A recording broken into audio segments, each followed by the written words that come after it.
A 22-year-old Korean student was found dead in Cambodia after being promised a high-paying job. Let's talk about it. Welcome back to Digestible News, where we present the news in digestible English. First, let's talk about the student, who was 22 years old, Park Min-ho. He was promised a high-paying job in Cambodia and told his parents he would be visiting Cambodia for an exhibition. However, once there, according to The Guardian, he was reportedly kidnapped by a criminal gang, held in a scam center, beaten, and tortured. He was later discovered, according to AP News. He was discovered in a pickup truck in the Bokhar Mountain region of Kampot province in southern Cambodia. Authorities said he died of cardiac arrest following severe torture and beatings. This is a very severe situation and has sparked kind of outrage as well as many conversations between South Korea and Cambodia. The incident exposed a massive online scam industry in Cambodia that traffics workers from multiple countries. This is according to The Guardian again. South Korean officials estimate 200,000 people are involved. It's huge, including about 1,000 South Koreans. Hopefully, that's not 1,000 South Koreans participating in kidnapping, though cannot tell for sure.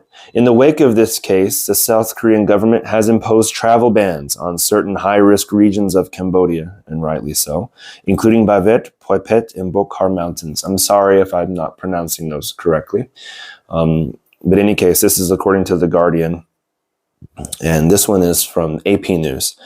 There's been a diplomatic push. A South Korean delegation led by Vice Foreign Minister Kim Ji-na met with Cambodian Prime Minister Hun Manet in, I don't know how to pronounce this correctly, Phnom Penh, maybe. Cambodia has pledged cooperation, which is great. That's really good to hear.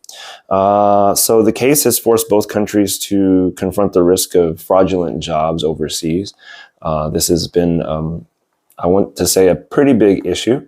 However, it has not been in the public sphere recently, as there have been other things more in the zeitgeist of the current, in the zeitgeist.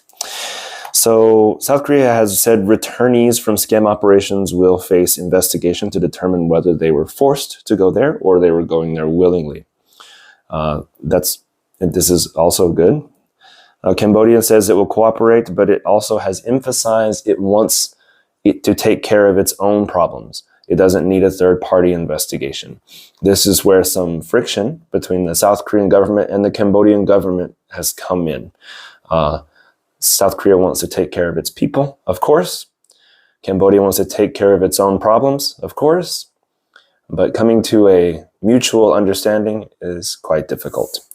All right, so in short, what has began as a student seeking an opportunity has ended in tragedy, and it's now shining a very harsh light on the fraudulent job epidemic.